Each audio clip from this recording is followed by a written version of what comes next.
வெறும் 50-60 சப்ஸ்கிரைபர் இருந்த என்னோட சேனல்ல எப்படி இப்போ 71,000 சப்ஸ்கிரைபர் வரை நான் ரீச் பண்ணனேன். நான் எப்ப சேனல் ஆரம்பிச்சேன், எந்த மாதிரி கண்டென்ட்லாம் போட்டு நான் சப்ஸ்கிரைபர் ஏர்ன் பண்ணேன், எந்த கண்டென்ட்டுக்குலாம் அதிகமா சப்ஸ்கிரைபர் கிடைச்சாங்க, எந்த ஒரு ரீல்ஸுமே பண்ணல, சினிமா சாங்க்கெல்லாம் வந்துட்டு டான்ஸ் பண்ணி டப் ஸ்மாஷ் மாதிரி பண்ணி அந்த மாதிரிலாம் சப்ஸ்கிரைபர் ஏர்ன் பண்ணல. ஸோ எப்படி நான் என்னோட சப்ஸ்கிரைபர் ஏர்ன் பண்ணேங்கிறதா இந்த வீடியோ ஷேர் பண்ண போறேன். ஸோ வீடியோ ஸ்கிப் பண்ணாம பாருங்க. இப்போ வாங்க வீடியோக்குள்ள போகலாம். Hi friends, welcome back to my channel. So இப்போ இருக்க யூடியூபருக்கு இருக்கிற பெரிய பிரச்சனையே சப்ஸ்கிரைபர் வந்துட்டு இன்க்ரீஸே ஆக மாட்டேங்கிறாங்க. நான் கண்டினியூவா தான் வீடியோ போடுறேன், பட் சப்ஸ்கிரைபர் மாதிரி ஏறவே மாட்டேங்கிறாங்க, வியூஸும் போக மாட்டேங்குது, வியூஸே போனா கூட சப்ஸ்கிரைபர் அதுல இருந்து கிடைக்க மாட்டேங்கிறாங்க அப்படிங்கறதுதான் உங்களோட தாட்டா இருக்கு. நிறைய பேர் அதை நம்ம சேனல்ல கமெண்ட்மே பண்ணிட்டு வர்றாங்க. அக்கா எப்படிக்கா சப்ஸ்கிரைபர் ஏர்ன் பண்றது, சப்ஸ்கிரைபரே வர மாட்டேங்கிறாங்கக்கா, கமெண்ட் பண்ண மாட்டேங்கிறாங்கக்கா அப்படின்னு சொல்லி கேட்டுட்டு இருந்தீங்க. ஸோ நம்ம வந்துட்டு டிப்ஸா சொல்றதுக்கு எதுக்கு வெளியே இருந்தெல்லாம் சொல்லணும், நம்ம எப்படி சப்ஸ்கிரைபர் வந்துட்டு கொண்டு வந்தோமோ அதையே சொல்லிடலாமே அப்படிங்கிறதுக்காக தான் இந்த வீடியோ. ஸோ நான் சேனல் எப்போ ஆரம்பிச்சேன் அப்படின்னு பார்த்தீங்கன்னா 18 ஆகஸ்ட் 2021 தான் சேனல் ஸ்டார்ட் பண்ணேன். ஸோ அப்படி பார்த்தா இப்போ நம்ம சேனல் ஆரம்பிச்சு 3 வருஷம் ஆக போகுது. 3 வருஷத்துல நான் 71,000 சப்ஸ்கிரைபர் எடுத்துக்கிறது என்ன பொறுத்தளவுக்கு ரொம்ப பெரிய விஷயம் தான். பிகாஸ் நம்ம வந்துட்டு எந்த ஒரு ரீல்ஸுமே பண்ணல, சினிமா சாங்க்கெல்லாம் வந்துட்டு டான்ஸ் பண்ணி டப் ஸ்மாஷ் மாதிரி பண்ணி அந்த மாதிரிலாம் சப்ஸ்கிரைபர் ஏர்ன் பண்ணல. ஸோ ஸ்டார்டிங்ல இருந்து எப்படி நான் இன்க்ரீஸ் பண்ணேன் அப்படிங்கிறத சொல்லலாம். எல்லாரும் மாதிரியுமே சேனல் ஸ்டார்ட் பண்ண உடனே வந்துட்டு நம்மளோட பக்கத்துல இருக்கவங்களை சப்ஸ்கிரைப் பண்ண சொல்றது, நம்மளோட சொந்தக்காரவங்களை சப்ஸ்கிரைப் பண்ண சொல்றது அப்படிங்கிறதுல ஒரு 50 சப்ஸ்கிரைபர் வந்துட்டு ஆரம்பிச்ச உடனே கிடைச்சிட்டாங்க. நமக்கு சொன்னனே சப்ஸ்கிரைப் பண்ணுவாங்க இல்லையா, அந்த மாதிரி ஃப்ரெண்ட்ஸ் அண்ட் ஃபேமிலி வாட்ஸ்அப்ல ஷேர் பண்ணி விட்டு அந்த மாதிரி கிடைச்சிட்டாங்க. அதுக்கப்புறம் எப்படி சப்ஸ்கிரைபர் வர வைக்கிறேங்கிறப்பதான் ஒரு கொஸ்டின் மார்க் வந்துச்சு. இவங்கெல்லாம் வந்துட்டு நமக்காக சப்ஸ்கிரைப் பண்ணிருக்காங்க, பட் நம்ம வீடியோவை அவங்க பாப்பாங்களாங்கிறதும் டவுட் தான். பட் சப்ஸ்கிரைபர் மட்டும் பண்ணி வச்சிருக்காங்க. பட் நமக்குன்னு நம்ம பிடிச்சி நம்மளோட வீடியோ பிடிச்சி சப்ஸ்கிரைபர் வர்றதுதான் லாங் லாஸ்டிங்கா இருக்கணும். ஸோ அதுக்காக போடப்பட்ட எஃபெக்ட் தான் அடுத்தடுத்து போடுற வீடியோ. ஸ்டார்டிங்ல நான் என்ன செலக்ட் பண்ணேன் அப்படின்னு பாத்தீங்கன்னா, எல்லார மாதிரியுமே குக்கிங், அதாவது 2021 8 ஆகஸ்ட் மந்த்ல ஆரம்பிச்சது. ஸ்டார்டிங்ல வந்துட்டு எல்லாரும் யூடியூப் ஆரம்பிச்சனே ஒரு ஐடியா வரும் இல்லையா, குக்கிங், அதே ஐடியால தான் நானும் வீடியோ போட ஆரம்பிச்சேன். பட் என்னன்னு பாத்தீங்கன்னா, அப்ப லேடிஸ் வச்சிருந்த 95% சேனல் வந்துட்டு குக்கிங் சேனலா தான் இருந்துச்சு. ஸோ அந்த இதுல என்னால வந்துட்டு கொஞ்சம் இன்க்ரீஸ் ஆகிலாம் வர முடியல. ஓகே, ஓரளவுக்கு வந்துட்டு ஓடிட்டு இருந்துச்சு. ஸ்டார்டிங்கே வந்துட்டு ஒரு 200 வியூ 300 வியூ, ஏன்னா நமக்கு 50-60 சப்ஸ்கிரைபர் இருக்கப்ப 200 வியூங்கிறது பெருசுதான்.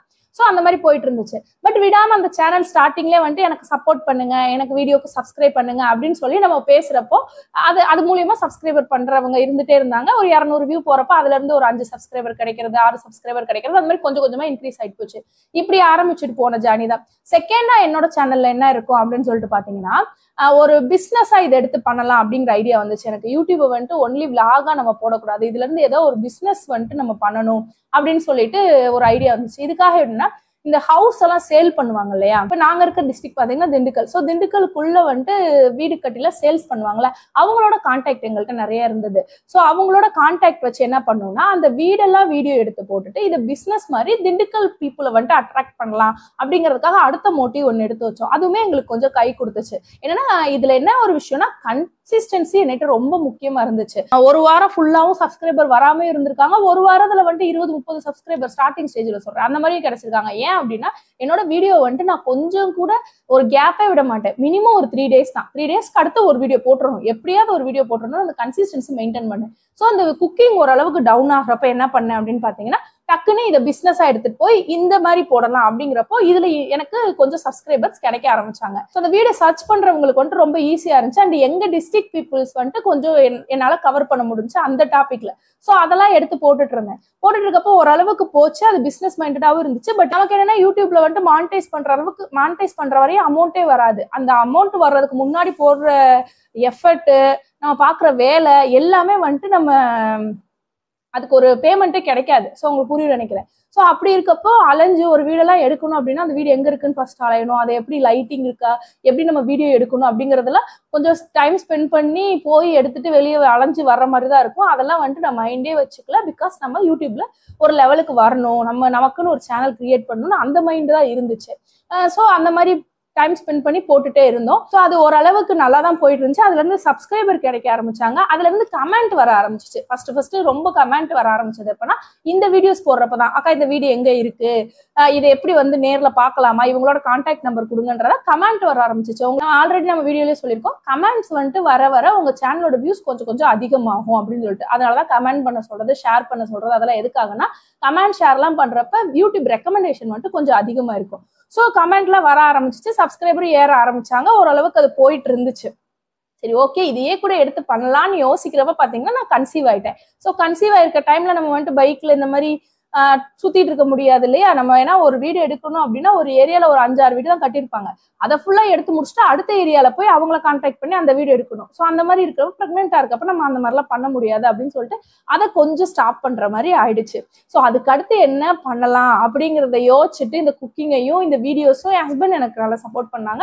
ஸோ அவங்க போய் வீடியோ எடுத்துட்டு வந்துருவாங்க. வீடை நான் பிரெக்னெண்டா இருக்கப்ப சொல்றேன், வீடியோ எடுத்துட்டு வந்துருவாங்க. நான் வந்துட்டு வாய்ஸ் ஓவர் மட்டும் என்னோட வாய்ஸ் ஓவர்ல கொடுத்து அப்லோட் பண்ணிட்டு இருந்தேன்.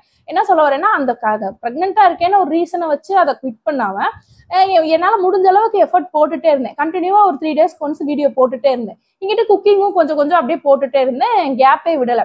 அப்புறம் லாஸ்ட்ல 9 monthல வந்துட்டு என்ன பண்ணேன் அப்படின்னா என்னோட பேபி பிறக்க போறப்ப வந்துட்டு பேபியோட விளாக் போடலாம் அப்படின்னு சொல்லி கொஞ்சம் வீட்லயும் பர்மிஷன்லாம் வாங்கி, ஏன்னா அது வரையுமே நான் ஃபேஸ் காட்டல, அதிகமா ஃபேஸ்லாம் காட்டல, எந்த தேவையில்லாத எந்த வீடியோஸ் அந்த மாதிரி சாங்கோ அந்த மாதிரி எதுவுமே போகல, இந்த மாதிரியே போயிட்டு இருந்துச்சு. லாஸ்டா ஒரு 9 month நான் பிரெக்னெண்டா இருக்கப்போ பேபி பிறக்கிறதுக்கு ஒரு 5 நாளைக்கு முன்னாடி வந்துட்டு நான் இந்த மாதிரி பிரெக்னெண்டா இருக்கேன் அப்படின்னு சொல்லி ஒரு வீடியோ போட்டிருந்தேன். அந்த வீடியோக்கு வந்துட்டு நல்ல ரெஸ்பான்ஸ் இருந்துச்சு.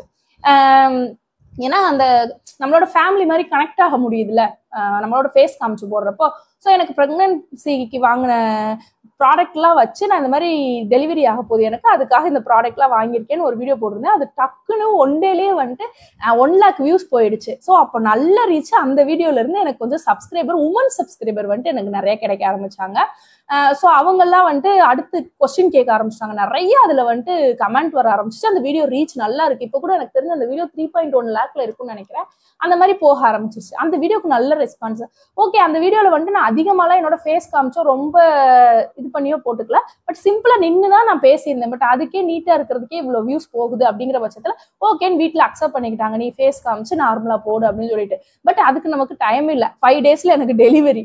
ஸோ என்ன பண்ணோம், சரி ஓகே பாத்துக்கலாம் அப்படின்னு சொல்லிட்டு அப்படி டெலிவரியை கண்டினியூ பண்ணோம். டெலிவரிக்கு முன்னாடி நாள் வந்துட்டு இந்த மாதிரி எனக்கு டெலிவரி ஆக போகுது நாளைக்கு அப்படிங்கிற ஒரு வீடியோ போட்டேன். அதுவுமே நல்ல ஒரு ஸ்டார்டிங் ஸ்டேஜ்ல ஒரு 8,000-7,000 சப்ஸ்கிரைபர் இருக்கிறப்போ எனக்கு வந்துட்டு அது 30,000 வியூஸ் 40,000 வியூஸ் போச்சு. அதெல்லாம் அப்ப பெரிய விஷயம் இல்லையா, அந்த மாதிரி போயிட்டு இருந்துச்சு. ஓகே அப்படின்னு சொல்லிட்டு போனோம். அதுக்கப்புறம் என் பேபி பிறந்த வீடியோ டெலிவரி விளாக் போட்டேன். அதுக்கப்புறம் பேபி எப்படி நான் கேர் பண்ணிக்கிறேங்கிற வீடியோ போட்டப்ப எனக்கு நிறைய சப்ஸ்கிரைபர்ஸ் கிடைச்சாங்க. பிகாஸ் நம்ம எக்ஸ்பிளைன் பண்றது நான் என்ன பொறுத்தளவு நம்ம ஒரு வீடியோ போடுறோம்னா அதுல வந்துட்டு ஒரு யூஸ் இருக்கணும், யாராவது ஒரு ஆளுக்கு யூஸ் இருக்கணும். அந்த மாதிரி ஒரு கண்டென்ட்டை வந்துட்டு மைண்ட்ல வச்சுட்டு தான் அந்த வீடியோ போட்டுட்டு இருப்பேன். என்னோட பழைய வீடியோலாம் பாத்தீங்கன்னா தெரியும். ஸோ அதெல்லாம் வந்துட்டு கொஞ்சம் ரீச் ஆக ஆரம்பிச்சிச்சு. பேபி எப்படி நானா கேர் பண்ணிக்கிறேன், பிகாஸ் எனக்கு கேர் பண்றதுக்கு அப்போதைக்கு ஆள் இல்லை, நானும் என் ஹஸ்பண்ட் தான் பார்த்துட்டு இருந்த மாதிரி இருந்துச்சு.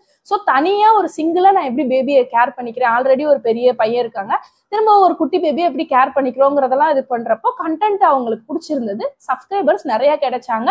அவங்களுக்கும் கொஞ்சம் கொஸ்டின் கேட்க, எப்படிக்கா நீங்க மேனேஜ் பண்றீங்க, சி செக்ஷன் ஆச்சு எப்படி நீங்க சமாளிக்கிறீங்க, இந்த மாதிரி கொஸ்டின்ஸ் எல்லாம் அவங்களுக்கு இருக்க நான் என்ன பண்ணேன், அந்த கொஸ்டின் கேட்கறாங்க இல்லையா, அந்த கொஸ்டினுக்கு ஆன்சர் பண்ண ஆரம்பிச்சேன். இதுதான் கண்டென்ட்ங்கிறதையே அப்பதான் நான் புரிஞ்சுக்கிட்டேன். இப்போ உங்கள்கிட்டயே நான் பண்றது அதுதான். என்னன்னா நீங்க இப்போ யூடியூப் பத்தி கொஸ்டின் கேட்குறீங்கன்னா எல்லா கொஸ்டினுக்கும் நம்ம ஆன்சர் பண்ண முடியாது. எல்லா கொஸ்டினுக்கான ஆன்சரும் எல்லாருக்கும் தெரியாம இருக்காது.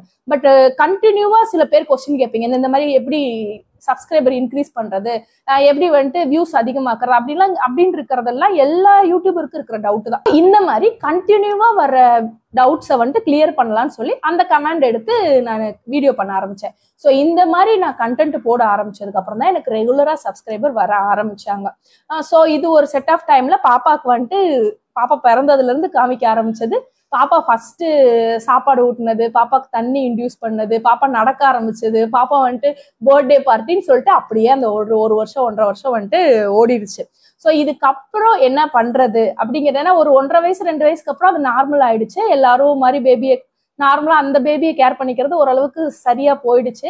ஸோ இதுக்கப்புறம் என்ன பண்றது, என்னால வந்துட்டு ஃபேமிலி விலாக் வந்துட்டு ரொம்ப அதிகமா எடுக்க முடியல. பாப்பாவும் ஓடி ஆடுற வயசு, ஸோ தம்பியும் ஸ்கூலுக்கு அனுப்பணும், நானும் தனியா இருக்கேன்ற பட்சத்துல என்னால என்னோட ஃபேமிலி விலாக் வந்துட்டு என்னால கவர் பண்ண முடியல. பிகாஸ் என்னோட ஹஸ்பண்ட் வந்துட்டு இந்த ஃபேமிலி விலாகுக்குள்ள வரமாட்டாங்க, அவங்களுக்கு அந்த அளவுக்கு இன்ட்ரெஸ்ட் இல்லை. ஸோ ஃபேமிலி விலாக்குள்ள வரமாட்டாங்க. நானே வீடியோ எடுத்து நானே போடணுங்கிறப்ப எனக்கு கொஞ்சம் அதுல இதாச்சு. அப்ப பாத்தீங்க இந்த விலாக் எல்லாம் ஃபேமிலி விலாக் எல்லாம் போட்டு வர்றப்ப வந்துட்டு எனக்கு ஒரு 25 to எனக்கு தெரிஞ்ச ஒரு 40,000 சப்ஸ்கிரைபர்ஸ் வந்துட்டு வந்துட்டாங்க நம்மளோட சேனல்ல. 40 to 45,000 சப்ஸ்கிரைபர் வந்துட்டாங்க நம்ம சேனல்ல. ஸோ இதுக்கு அப்புறமா நான் யோசிச்சது என்னன்னா, ஓகே இதெல்லாம் ஓரளவுக்கு யூஸ்ஃபுல்லான கண்டென்ட் போடணும். இனி போடுறது வந்துட்டு ஒரு ப்ரொஃபஷனலா இருக்கணும். நம்மளோட சேனல் 50,000 சப்ஸ்கிரைபர் எடுக்க போறோம். இதுக்கடுத்து நம்ம சேனலை கொஞ்சம் ப்ரொஃபஷனலா கொண்டு போகணும் அப்படின்னு நான் சூஸ் பண்ண லைன் தான் வந்துட்டு இந்த மாதிரி யூடியூப் பத்தி எக்ஸ்பிளைன் பண்ற ஒரு லைன். பிகாஸ் நான் யூடியூப்காக நிறைய சர்ச் பண்ணியிருக்கேன், நிறைய அதுல இருந்து அனலிட்டிக்ஸ் எடுத்திருக்கேன், நிறைய அதுக்காக ஒர்க் அவுட் பண்ணியிருக்கேன். என்னோட சேனலுக்கு அது ஒர்க்கும் ஆயிடுக்கு. ஸோ எப்படி வீடியோ எடிட் பண்ணணும் அப்படிங்கிறத நான் கத்துக்கிட்டேன் கொஞ்சம் கொஞ்சமா. ஸோ அதெல்லாம் வந்துட்டு எக்ஸ்பிளைன் பண்ணலாமே, நம்மள மாதிரி யூடியூப்ல இப்போ வீட்டில் இருக்க உமன்ஸா இருக்கட்டும், இல்லை இப்பதான் யூடியூப் ஆரம்பிக்கிறவங்களா இருக்கட்டும், அவங்களுக்கு ஹெல்ப்ஃபுல்லா இருக்க மாதிரி ஒரு வீடியோ போடலாமேன்னு ஃபர்ஸ்ட் வீடியோ நான் போட்டேன். அந்த ஃபர்ஸ்ட் வீடியோ பயங்கர ரீச். நான் அந்த பிரெக்னன்சிக்கு சொன்ன மாதிரி தான் தயங்கி இந்த டாபிக் எடுக்கலாமான்னு போட்ட வீடியோ. நான் எப்படி how to start YouTube channel அப்படிங்கிறது தான் என்னோட ஃபர்ஸ்ட் வீடியோ இந்த கண்டென்ட்ல. ஸோ அது போட்டது அதுவுமே எனக்கு டக்குன்னு வந்துட்டு 50,000 வியூ 70,000 வியூன்னு சொல்லிட்டு 1 lakh வியூ 2 daysல போயிடுச்சு. அந்த வீடியோவில் வந்துட்டு எனக்கு நிறைய சப்ஸ்கிரைபர் கிடைச்சாங்க. அதுல நிறைய கொஸ்டின்ஸும் வந்துச்சு. என்னன்னா, அக்கா நானும் உங்களை மாதிரி ஹவுஸ் ஒய்ஃப் தான், நானும் வந்துட்டு இப்பதான் யூடியூப் சேனல் ஆரம்பிச்சிருக்கேன், நீங்க நல்லா பேசுறீங்க, நீங்க எக்ஸ்பிளைன் பண்றது எங்களுக்கு ரொம்ப புரியுது, நீங்க இதே மாதிரி வந்துட்டு எடிட் பண்றது எப்படின்னு போடுங்க, அந்த மாதிரி திரும்பி கொஸ்டின் வர ஆரம்பிச்சிருச்சு. ஓகே நம்ம இந்த லைன் பிடிச்சி உட்காரலாம் அப்படின்னு சொல்லிட்டு தான் இப்போ இந்த லைன்ல வந்துட்டு ஜேர்னி போயிட்டு இருக்கு. ஸோ இதுதான் என்னோட கண்டென்ட் ஜேர்னி. நான் என் சப்ஸ்கிரைபர் இன்க்ரீஸ் பண்ணதுன்னு சொல்லலாம், நான் எப்படி யூடியூப் இந்த லெவலுக்கு கண்டென்ட்டா கொண்டு வந்தேங்கிறதும் சொல்லலாம். எல்லாராலையும் இப்போ மற்றவங்க போடுற மாதிரி ஃபேமிலி விலாகோ வீட்டுல நடக்கிற எல்லாத்தையுமே ஓப்பனா சொல்றதோ, உண்மையை சொன்னா கண்டென்ட்டே இருக்காது, ஆனா அந்த வீடியோ லேக்ஸ் கணக்குல போற மாதிரி சும்மா உட்காந்து பேசுறதோ அதெல்லாம் வந்துட்டு போடுற அளவுக்கு எல்லாரோட வீட்லயும் சப்போர்ட்டும் பண்ண மாட்டாங்க. போடுறவங்களுக்கும் அந்த இன்ட்ரெஸ்ட் இப்போ என்ன மாதிரி பீப்புள்ஸா இருந்தாங்கன்னா அதுலயும் இன்ட்ரெஸ்டும் இருக்காது. ஸோ அந்த மாதிரி இருக்கிற பட்சத்துல நான் சொல்ற விஷயம் என்னன்னு பாத்தீங்கன்னா, உங்களுக்கு என்ன வருதோ, உங்களுக்கு என்ன தெளிவா தெரியுதோ அதை வந்துட்டு பண்ணுங்க. டக்குன்னு ரீச் இல்லாட்டி கூட கொஞ்சம் கொஞ்சமா நீங்க போடுற எஃபர்ட்டுக்கு ரீச் கிடைக்கும். ஸோ நான் அப்படிதான் தொடர்ந்து வீடியோ போட்டேன். இந்த கன்சிஸ்டன்சி என்னேட்ட எனக்கு பிடிச்ச விஷயம்னு சொல்லலாம். என்னன்னு பாத்தீங்கன்னா, இப்பவுமே நான் ஆக்சுவலா ஒரு ஜாப் பண்ணிட்டு இருக்கேன், வெளியே வேலை தான் பார்த்துட்டு இருக்கேன். பட் யூடியூப் உட்காந்து எக்ஸ்பிளைன் பண்ணணும்னா ஓகே டைம் எடுத்து நம்ம இதுக்கு ஒரு இந்த இதுக்கு எஃபர்ட் போடணும் அப்படிங்கறதுனால தான் யூடியூப்ல இருந்து நான் ஏர்ன் பண்ணிட்டு இருக்கேன். ஸோ முக்கியமான விஷயம், உங்களுக்கு யூடியூப்ல இன்ட்ரெஸ்ட் இருக்கணும், யூடியூப்ல சம்பாதிக்கணுங்கிற ஆர்வம் இருக்கணும், அண்ட் கன்சிஸ்டன்சியை மெயின்டைன் பண்ணணும். போனா போகுது அப்படின்னு விடக்கூடாது. மானிட்டைஸ் பண்ற அளவுக்கு ரொம்ப எஃபர்ட் போட்டு 4000 வாட்ச் ஹவர்ஸ் எடுத்து 1000 சப்ஸ்கிரைபர் எடுத்து மானிட்டைஸ் பண்ணதுக்கு அப்புறம் உட்காந்தீங்கன்னா அதுல ஒரு விஷயமே இல்லை. அதுக்கப்புறம் தான் என்னை பொறுத்தளவு யூடியூபே ஆரம்பிக்கும். மானிட்டைஸ் பண்ற அளவுக்கு வந்துட்டு நீங்க போடுற எல்லாமே வந்துட்டு இன்வெஸ்ட்மெண்ட் மாதிரி தான். நீ உங்களோட எஃபர்ட் எல்லாமே இன்வெஸ்ட்மெண்ட். மானிட்டைஸ் பண்ணிட்டீங்கன்னா தான் நீங்க யூடியூப்ல நிறைய கான்சென்ட்ரேட் பண்ணணும். பிகாஸ் வீடியோ போட்டு அந்த வீடியோல இருந்து காசு எடுத்து நம்ம ஏர்ன் பண்ற மாதிரி இருக்கும். ஸோ இதுல என்ன சொல்ல வரேன் அப்படின்னு பாத்தீங்கன்னா, ஸோ இதெல்லாம் வச்சு என்ன பொறுத்தளவு வந்துட்டு ஒரு 3 பாயிண்ட் நான் சொன்ன மாதிரி நீங்க வந்துட்டு என்ன கண்டென்ட் போடுறீங்க அப்படிங்கிறத தெளிவா எடுங்க. அது வந்துட்டு யூஸ்ஃபுல்லான இருக்கா, கண்டென்ட்டா இருக்கா, யூஸ்ஃபுல்லா இல்லாட்டி கூட மற்றவங்க பாக்குறதுக்கு இன்ட்ரெஸ்டிங்கா இருக்கு, அந்த கண்டென்ட் ஓடுமான்னு நீங்க ஒரு தடவை உங்களே ஒரு கொஸ்டின் பண்ணிக்கோங்க. அந்த மாதிரி கொஸ்டின் பண்ணி வீடியோவை ஒரு கிளாரிட்டியா, வாய்ஸை ரொம்ப கிளாரிட்டியா கொடுத்து வீடியோ போடுங்க. வியூஸ் போகும், ஆப்வியஸா சப்ஸ்கிரைபர்ஸ் வரும். இது ஒரு பாயிண்ட். செகண்ட் பாயிண்ட் வந்துட்டு கன்சிஸ்டன்சி. கன்சிஸ்டன்சிங்கிறது நான் திரும்ப சொல்ற வார்த்தை, ஏன்னா அதுதான் இப்ப யூடியூப்ல என்ன இந்த லெவலுக்கு கொண்டு வந்திருக்குன்னு நான் யோசிக்கிறது. அதனாலதான் அந்த வார்த்தையை திரும்பி சொல்றேன். தொடர்ந்து வீடியோ போடுங்க. ஒரு தடவை 10 வீடியோ போட்டு திரும்பி ஸ்லோ ஆயிடுறது, திரும்பி ஒரு 5 வீடியோ போட்டு ஸ்லோ ஆயிடுறது, அப்படி இருக்காதீங்க. கொஞ்சம் கண்டினியூவா வீடியோ போட்டு என்னன்னாலும் நம்ம யூடியூப்ல ஒரு லெவல் வந்துருவோம் அப்படிங்கிறத எய்ம் பண்ணி வாங்க. இது 2வது விஷயம். 3வது விஷயம் என்னன்னு பாத்தீங்கன்னா, சிம்பிள் தான். இப்போ வீடியோ பேசுறப்போ வீடியோவோட ஸ்டார்டிங்ல, இடையில, ஒரு தடவை லாஸ்ட்ல ஒரு 8 நிமிஷம் வீடியோ போடுறீங்கன்னா அதுல ஸ்டார்டிங்ல எடுத்தனே எனக்கு வந்துட்டு நீங்க இப்பதான் யூடியூப் சேனல் ஸ்டார்ட் பண்ணிருக்கீங்கன்னா, நான் இப்பதான் ஃப்ரெண்ட்ஸ் யூடியூப் சேனல் ஸ்டார்ட் பண்ணிருக்கேன், நான் வந்துட்டு இந்த மாதிரி கண்டென்ட்லாம் போட போறேன், உங்களுக்கு இந்த கண்டென்ட்லாம் பிடிக்கும்னா என்னோட சேனலை சப்ஸ்கிரைப் பண்ணி வச்சுக்கோங்க இப்படின்னு சொல்லி ரெக்வஸ்டாவும் கேட்கலாம். அதே மாதிரி இடையில பேசிட்டே இருக்கப்ப இந்த கண்டென்ட் உங்களுக்கு பிடிச்சிருக்கு அப்படின்னா இதே மாதிரி கண்டென்ட்டுக்கு என்ன ஃபாலோ பண்ணிக்கோங்க, சப்ஸ்கிரைப் பண்ணிக்கோங்க. இந்த மாதிரி வந்துட்டு வீடியோல இடையில சப்ஸ்கிரைப் பண்ணுங்கன்னு சொல்லிட்டு உங்களோட வியூவர்ஸ்ட கேளுங்க. இது வந்துட்டு ஹெல்ப்ஃபுல்லா இருக்கும். பிகாஸ் நீங்களே யோசிச்சு பாருங்க, ஒருத்தவங்ககிட்ட பார்த்துட்டே இருக்கோம், அது உங்களுக்கு பிடிச்சிருக்கு, பார்த்துட்டு இருக்கப்போ அவங்க சப்ஸ்கிரைப் பண்ணுங்கன்னா அந்த தாட் வந்துட்டு டக்குன்னு சப்ஸ்கிரைப் பண்றதுக்கு போகும். ஸோ அதனால சொல்றேன், இந்த 3 விஷயம் தான் நீங்க வந்துட்டு பண்ண வேண்டியதா இருக்கும். ஸோ இந்த ஸ்டோரி நான் எப்படி கொண்டு வந்தேங்கிற ஸ்டோரி வந்துட்டு உங்களுக்கு ஒரு இன்ஸ்பிரேஷனா இருக்கும்னு நினைக்கிறேன். ஸோ அப்படி இருந்துச்சு, இதுல இருந்து ஏதாவது நீங்க கத்துக்கிட்டீங்க அப்படின்னா மறந்துடாம நம்ம சேனலை சப்ஸ்கிரைப் பண்ணி வச்சுக்கோங்க. அண்ட் யூடியூப்ல உங்களுக்கு இது மாதிரி மோர் டவுட் இருந்துச்சுன்னா கீழே கமெண்ட் பண்ணுங்க, எல்லாரோட கமெண்ட்டுக்கும் நான் ரிப்ளை பண்ணுவேன். அண்ட் நெக்ஸ்ட் ஒரு வீடியோல பார்க்கலாம். தேங்க்ஸ் ஃபார் வாட்சிங். தேங்க்யூ.